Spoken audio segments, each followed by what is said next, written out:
Hi lovelies, I'm so glad to see you, and as always, I hope you're happy, healthy, and if at all possible, safe at home. Now I have to admit, over the last few weeks, I have been craving baked goods. All kinds of baked goods, any kind of baked goods.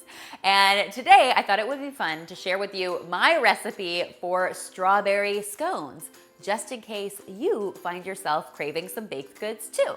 Now, the best part about this recipe is once you've got the base down, you can really add anything you like to it. So if you don't want to make strawberry scones, you could do this same recipe with blueberries, chocolate chips, any sort of nuts would be really yummy. You can even make these savory by adding some cheddar cheese, some chives, even some cooked bacon would be really yummy. So my point is that it's super versatile once you've got that base recipe down. For these scones, we are going to be mixing up our wet ingredients first. So in my measuring cup, I have got some half and half cream. You can also do this with milk if you want to. It's a very versatile recipe. To my cream, I am adding 2 large eggs, and I've also got some vanilla extract headed in here. If you're making these savory, you'll want to skip the vanilla extract. But of course, when you're making these with strawberries, vanilla extract is the perfect complement. I'm just going to whisk this all until it's well combined, and then I'll set it aside while I get to work on mixing up my dry ingredients. So I'm starting with some all-purpose flour in my bowl. I know a lot of us have had trouble finding all-purpose flour over the last few weeks, but my supermarket just got restocked, which I found really, really exciting. So I went ahead and bought 2 bags, and now I am back to baking. To my flour, I'm going to be adding some sugar to this. These aren't super sweet, so we're not adding a ton of sugar, but just enough to give it a bit of a sweetness, complement all those lovely strawberries. I'm also going to be adding some baking powder to this for nice lift. We want these to be nice and fluffy. And I'll also be adding just a touch of salt. I'm going to whisk all of this together. It's really important to give these ingredients a nice whisk because you want to make sure that that baking powder is really well incorporated into your flour. That way you get even lift in all of your scones. And then the most important part of this process is actually adding your butter. So I have got some butter here. You can see I've cut it into cubes and it is super duper chilled. So it's very, very cold. The colder your butter, the more delicious your scones or biscuits will be. Now, I will mention, you can do this in a food processor. If you have a food processor, you can just pop all of these ingredients in there and let it break up your butter for you. But I wanted to show you how easy this is to do by hand, so that's what I'm doing today. We're just going to get our butter cubes into the bowl, and then I'm going to go in here with my hands, and I am just going to work my butter into my flour mixture until basically what we have is something that resembles coarse crumbs.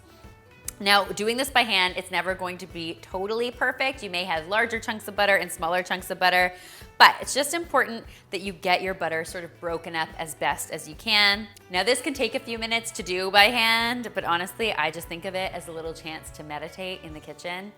It's very, very zen.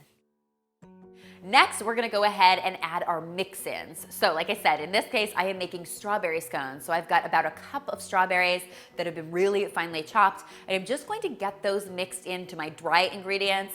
I don't wanna over-mix them because I don't wanna squish them. I wanna leave them in nice big chunks. Then it's time to add our wet ingredients to the bowl, and we're going to mix this just until a dough forms. You'll find your dough might still be a bit sticky as it comes together, but that is totally fine and perfect for this recipe. Now to form my scones, I am going to start by dividing my dough in half, and then I'm going to transfer half that dough onto a surface that has been floured liberally to prevent it from sticking. I'll put a little more flour on top just because it will help it not to stick to my hands while I'm doing this. I'm going to get this into about 1 inch, the thickness, let's say, and that means it's time to cut this into my scone shapes. Now you do have the option to make these round scones if you have a cookie cutter, but I think it's a lot less wasteful and a lot more rustic looking to just cut your scones with a knife, like so. And I like to do it in 6. And then I've just got a little spatula to help me sort of lift these up and over to a baking sheet like this. And then my last step for preparing these is actually just to brush the tops of each with a little bit of milk. This is going to help get them nice and golden brown and delicious. Now you do have the option to bake these right away, But if you want really puffy, extra delicious scones, might I recommend you throw these into the freezer. Don't actually throw them. Place them into the freezer gently for between 15 and 30 minutes. The colder these are when they go into the oven, the taller and yummier they are going to be when they come out. So exercise some restraint here, use your patience, and get them into the freezer. It'll be worth it, trust me. As soon as those beauties have been in the freezer for 30 minutes, you can get them into the oven that's preheated to 375 degrees Fahrenheit, and you're going to let them cook for between 17 and 20 minutes. Now, I definitely recommend keeping a close eye on them towards the end of cooking because they can tend to get too brown too quickly. So you want to keep a close eye on them, and if you're finding they're browning too quickly, go ahead and cover them with a little bit of aluminum foil. That will prevent the browning process but allow them to finish cooking. At this point, guys, these beauties are ready to come out of the oven. You'll need to let them cool for between 5 and 10 minutes, which is going to give you just enough time to whip up this amazing glaze that I am absolutely obsessed with. To make this glaze, it's really simple. You just start with some confectioner's sugar, add a little bit of milk or cream, and stir in a touch of vanilla extract. Again, that vanilla flavor with those strawberries is so complimentary and beautiful. Then you can just drizzle the tops of these with that amazing glaze, and you've got something super special to enjoy. They're tender, they're crumbly, they've got just the right amount of sweetness, and they're perfect served for breakfast or as an afternoon snack.